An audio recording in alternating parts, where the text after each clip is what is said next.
Pronto, Ou seja, duas... olha, é estrutura condicional, tá? O if também é uma estrutura condicional, professor. O if também, além do if, é quem mais? If else. Sim. E o for também é estrutura condicional, é? Puxa. O for também é estrutura condicional. E aí, pessoal, cadê vocês? Pelo menos a última informação que a senhora falou, até anotei aqui, ó. For estrutura de repetição, estrutura dupla. Olha o que você falou aí. Olha o que você falou. Sim. Olha, é estrutura condicional for? Então, eu anotei errado. A senhora falou estruturas condicionais for, estrutura de repetição, aninhada, estrutura dupla. Eu botei entre parênteses. E depois o if, condicional, e if else, condicional. Sim, ó. Observe, você leu aí. Quando você leu, você utilizou uma palavra que não foi condicional. Qual foi? A de repetição? Então é uma estrutura condicional? Então, eu anotei errado. Eu botei o for sendo uma estrutura de repetição aninhada, quando tem uma dentro da outra. Que foi o que o Cristiano falou. Então tá certo, né? Então tá certo. Se for estrutura de repetição, eu fiz um teste. Lembra que eu falei bem assim, ó, estou fazendo um teste, tá? O for é uma estrutura condicional? Eu estou perguntando. O for é estrutura condicional? Sim. Olha, você acabou de ler aí no seu caderno o quê? É uma estrutura de repetição, Ivan, não é condicional não, moço. Então, eu anotei errado, é isso que eu estou dizendo. Ela falou estrutura condicionais for, if else. Então, eu anotei errado. Tá certo. If e else. São estruturas condicionais. Tá certo. O for está errado. O for você anotou certo também. Só que você está fazendo confusão agora. O for, você colocou aí do lado estrutura de repetição, não colocou? Coloquei. Pronto, fica certo assim, tá? For, estrutura de repetição. Coloquei até na aula passada. Quais são as estruturas de repetição? Falem aí para mim, por favor. Eu anotei aninhada aqui. Aninhada. Não. Perdão. A do while, que é repetição, executa pelo menos uma vez e faz o teste no final. E é o while de repetição, teste no início. Isso. Que não executa nenhuma vez se for falso, né? E essa aqui, o do while, executa pelo menos uma vez. Não é isso? E o for também é uma estrutura de repetição, tá? Ó, estrutura de repetição. Por favor, não esqueçam. Estrutura de repetição. Essas aqui, ó. Ok? Do while é com teste no final. O while é com teste no início. E o for, que é com variável de controle. Você sabe exatamente quantas vezes vai iterar aquele laço ali que você tem. Pronto, estrutura de repetição. Agora vamos para a estrutura condicional. Já que vocês estão aí ainda em dúvida qual seja a estrutura condicional e estrutura de repetição. Estrutura condicional. A simples, a composta e a aninhada. Diz aí. Como é que é? A simples é if. Sim. A composta if else.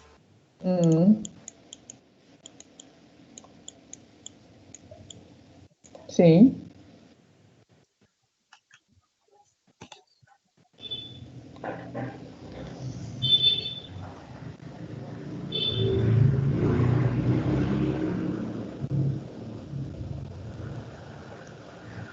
E a aninhada, como o Juscelândio falou, ele só inverteu um detalhe, tá? Estrutura condicional, aninhada, condicional, tem que ter um if dentro do outro, certo? Aninhada. A condicional no caso, não é repetição. Não Repetição é é outra repetição. coisa. Isso. Se fosse repetição, aí seria um for dentro do outro. Onde eu utilizo um for dentro do outro? Para iterar matrizes. Isso aqui eu utilizo bastante para iterar matrizes, certo? Estrutura condicional aninhada é um if dentro do outro. Estrutura de repetição aninhada é um for dentro do outro for, um while dentro do outro while, um do while dentro do outro do while, certo? Então, aqui, voltando ao nosso caso, vou perguntar de novo, viu? Vou perguntar de novo, teste. Pergunta, agora eu respondo. Olha, já perguntei na aula passada, vou perguntar nessa aula de novo. Olha, o for é uma estrutura condicional. Concordam comigo? Eu vou dizer que o for é uma estrutura condicional.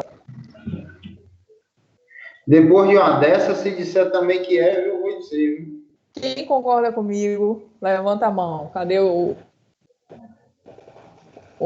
pessoal aqui? Condição quando tem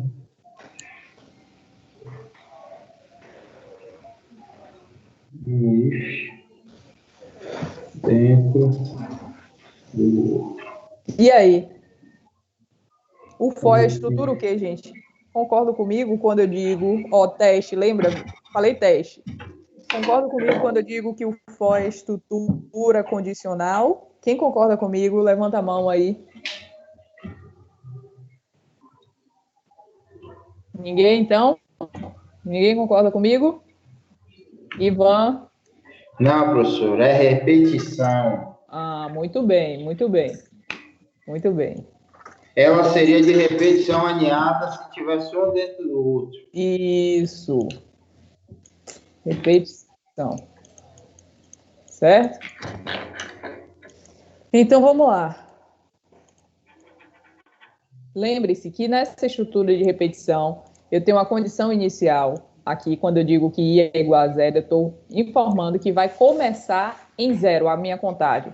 Eu estou colocando a minha condição de parada, estou dizendo que I vai até menor que 3, certo? Ou seja, quando chegar no 2 ele para, né? Eu estou fazendo o incremento aqui, o I++, de 1 em 1, ok? Professora? Oi. Então, nesse caso, o for ele é uma estrutura de repetição e incremento. Com variável de controle, é assim que ela é chamada. Com variável de controle. Isso. Então, voltando, tá? Voltando. De novo, comecei com a biblioteca.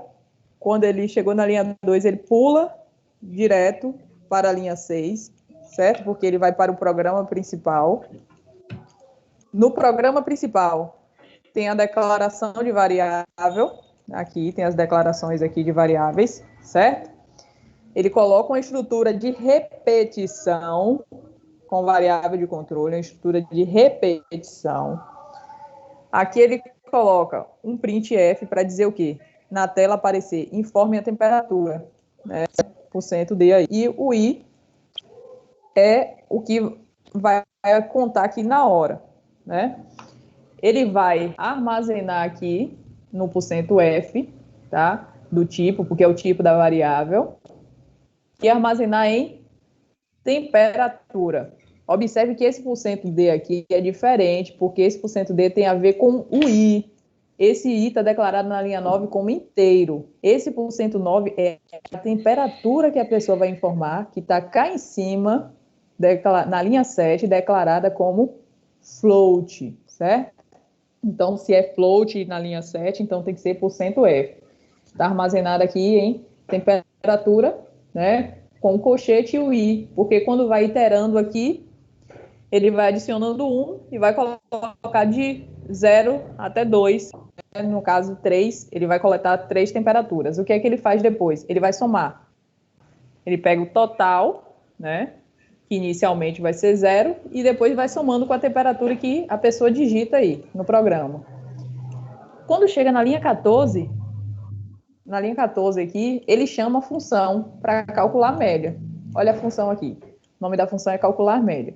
Aí tem um parâmetro, temperatura, certo? A função é do tipo void, porque ela não retorna, não tem a função return aqui, ó. Tá vendo? Ele não retorna cá para baixo, não retorna. Então, por isso que ela é void. Tem parâmetros, né? Aí depois ela declarou uma variável aqui, uma variável local dessa função, que é média, e ela pegou a média igual, né? Que vai atribuir a média, né? A temperatura dividido por 10 a essa variável chamada média. E com isso, ele imprime na tela a média diária da temperatura foi o 100.2F e média aqui. Finalizou a minha função.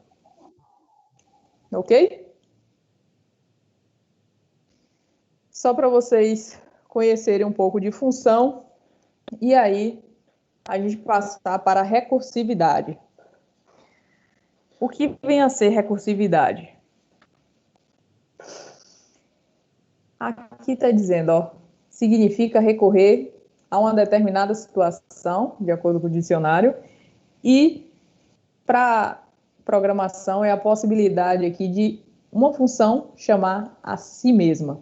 Observem aqui, ó, não tem o tipo, lembra que a gente viu o tipo lá anterior, void, int, float, né? O nome da função, certo? Os comandos que tem, e agora observe que ela está chamando ela mesma aqui, ó. Tá vendo? Quem está acompanhando aí.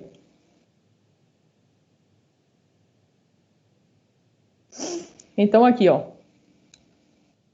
De novo, o programa principal tem os comandos, aí quando chama a função recursiva, ele vai para a função, depois ele vai executando, né, linha após linha. Quando chega na função recursiva, ele volta para ela mesma. Então, ele vai criando aí representações na memória da própria função. O professor, isso aí não há repetição, não? É uma Tipo um repetição. loop? Isso, é uma repetição. Muita gente, no lugar de utilizar uma repetição, utiliza a recursividade, que é uma função chamando ela mesma. Só que isso aqui exige muito mais da memória do que a questão da estrutura de repetição. Muito bem, Ivan. Parabéns. Tranquilo aqui, então?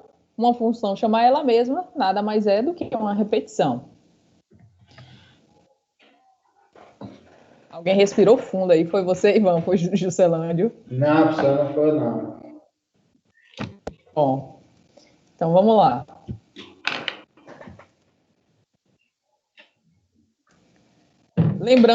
Lembre sempre disso. A parte básica é a função vai chamar ela mesma, tá? Aqui, a característica da recursividade. Primeiro, né? Ela chama ela mesma. Observe que tem a função aqui, tipo, lembra? O tipo da função.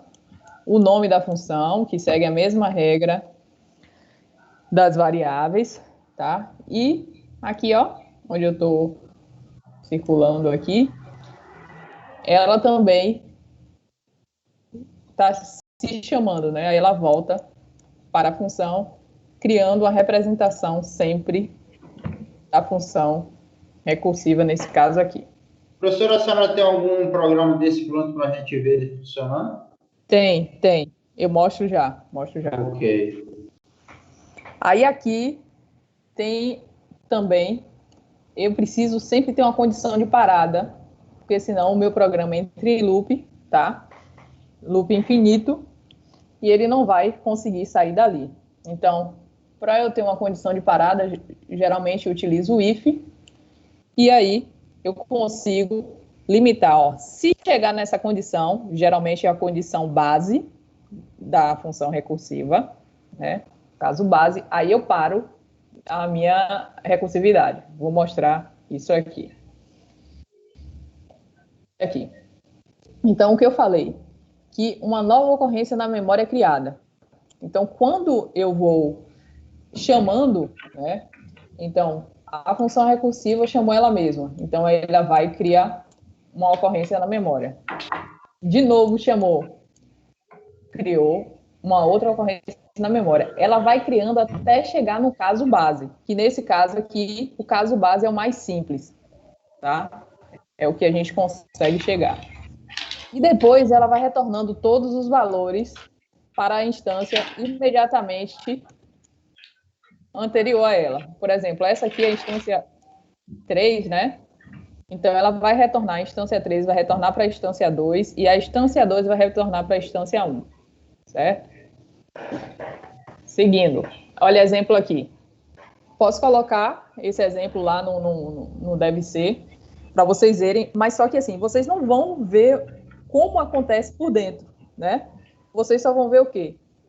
Ele executar e dar um valor. Então, observe que aqui tem as bibliotecas, né? Aqui de printf, scanf, de entrada e saída, aqui para você conseguir colocar acentos, né? Caracteres especiais aí. E observe, na linha 3, eu tenho a função. Eu tenho uma função aqui. Como eu tenho uma função na linha 3, eu vou direto para a linha 11, que é a minha função principal.